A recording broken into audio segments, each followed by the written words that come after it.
গ'ল আমাৰ কাৰ্বি আংলঙত অভিনীলৰ হত্যাকাণ্ড কিবা খোপা ধৰা বুলি যে কাৰ্বি আংলঙৰ অজস্ৰ জনতাই বেৰি কৰি মাৰিলে। তাৰ পাছত যদি চাবলৈ যায় সৌখিদিনা যোৰহাটৰ ঘটনা, পিতেকে চাকৰি কৰে লণ্ডনত, নিজৰ হেৰিয়ে কৰে বোৱাৰীয়েকে কৰে কোনোবা আমাৰ ইংলেণ্ডত, তাতে চাকৰি কৰে। নিজৰ মাকজনী যোৰহাটত থকা ঘৰখনৰ এফালৰ কোঠা এটাত ঢুকাই থাকিল, কোনেও গমেই নাপালে।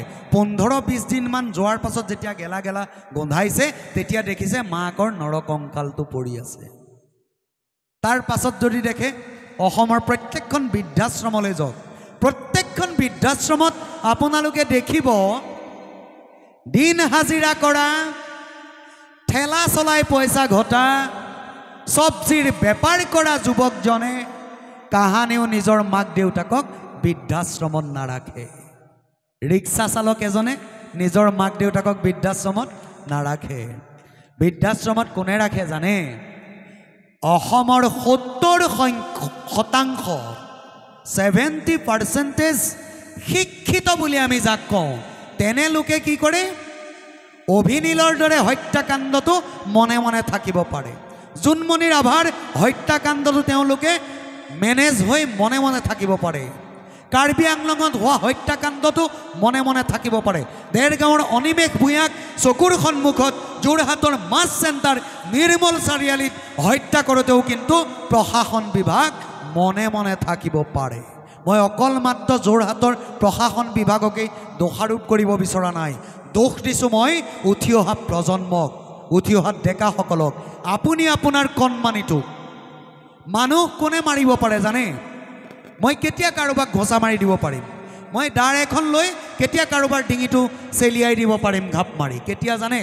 যেতিয়া মই এনেধৰণৰ গুৰু সংস্কৃতিত বহল অৰ্থৰ সমাজ এখনত যেতিয়া মই এটা বৰগীত গাব নাজানিম, যেতিয়া মই এটা লোকগীত শুনি আপ্লুত হ'ব নাজানিম, কবি এজনে লিখা পুথিত লিখা এটা কবিতা শুনি যেতিয়া গছপাতখিলাৰ লগত মই প্ৰেম কৰিব নাজানিম, যেতিয়া মই এটা দিহানাম বেয়া পাম, যেতিয়া মই এখন নাট ভাওনা বেয়া পাম, যেতিয়া এখন নাটক বেয়া পাম, যেতিয়া সুমধুৰ ভূপেন হাজৰিকাৰ এটা সংগীত শুনি যেতিয়া বেয়া পাম, মানুহে মানুহৰ বাবে যদিহে অকণো না ভাবে, অকণি সহানুভূতিৰে ভাবিব কোনেনো কোৱা সমনীয়া।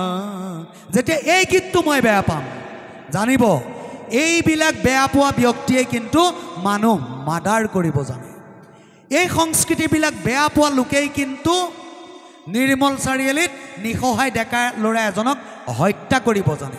এই সংস্কৃতিবিলাক নজনা ডেকা যুৱকজনেই, লাগে প্ৰিন্সিপালেই হওক, লাগে ভাল এজন এডভকেটেই হওক, লাগে ইঞ্জিনিয়াৰ হওক, লাগে এজন ভাল APSC ICS বিষয়া হওক, তেওঁলোকেই মাক দেউতাকক বৃদ্ধাশ্ৰমত থ'ব জানে, যিসকলে ভাওনাক বেয়া পায়। গতিকে শংকৰদেৱ গুৰুজনাই অতীততে ভাবিছিল যে অসমীয়া জাতি ধ্বংসৰ পথত। ভাওনাৰ জৰিয়তে আমাক শিক্ষা দিলে দুষ্টক দমন, সন্তক পালন, ধৰ্মৰ জয়, অধৰ্মৰ পৰাজয়, ল'ব পৰাটো আমাৰ বাহাদুৰি। আমি যদি তাক ল'ব পাৰোঁ আমাৰ বাহাদুৰি। আমি সুস্থ সবল সমাজ এখন কেতিয়া গঠন কৰিব পাৰিম জানে? কিছু কথা কৈ যাওঁ, বেয়া নাপাব, মাত্ৰ 1 মিনিটৰ কাৰণে কৈ যাওঁ দেই, বেয়া নাপাব।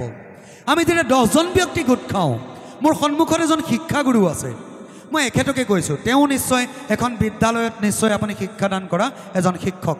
আৰু শিক্ষক বুলি ক'লে আমাৰ মনটো ভাল লাগে। সকলো গুৰুতকৈ পিতৃগুৰু মাতৃগুৰু হওক লাগে, হয়নে?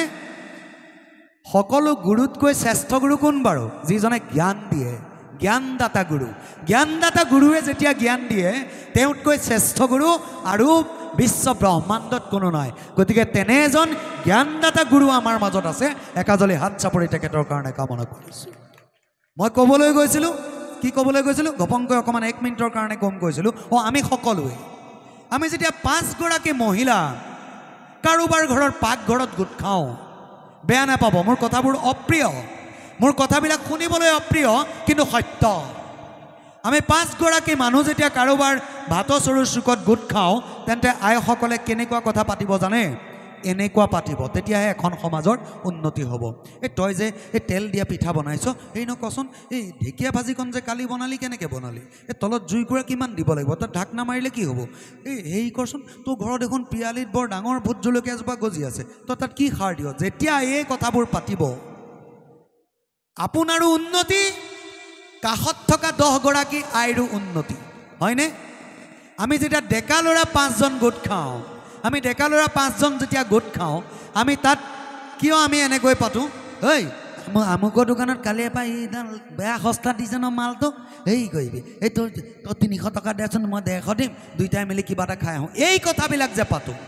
আমুকৰ পিতেকক আজি হেৰি নহয়, মোক এনেকৈ বেয়াকৈ ক'লে নহয়, গম পাওঁ, আমুকৰ পিতেকক আজি ঘুচিয়াই দাঁত লগাই দিম তাক, এই যে কথাবোৰ পাতোঁ, তাতকৈ যদি আমি 10জন ডেকা ল'ৰা য'ত গোট খাওঁ, তাত যদি আমি পাতিব পাৰোঁ বন্ধাকবিৰ খেতি কেনেকৈ কৰে, তাত যদি আমি পাতিব পাৰোঁ এখন গাঁৱত ভাওনা কৰোঁচোন, গাঁৱৰ বয়সস্থ সকলোকে মিলাই, কণ কণ মইনাহঁতক মিলাই এখন আমি ভাওনা পাতোঁচোন, নেলাগে বাৰু, ভাওনাক বেয়া পাই পাতিবই নালাগে। 10জন ডেকা ল'ৰা গোট খালে আমি বিলাহী খেতিৰ কথা পাতোঁচোন।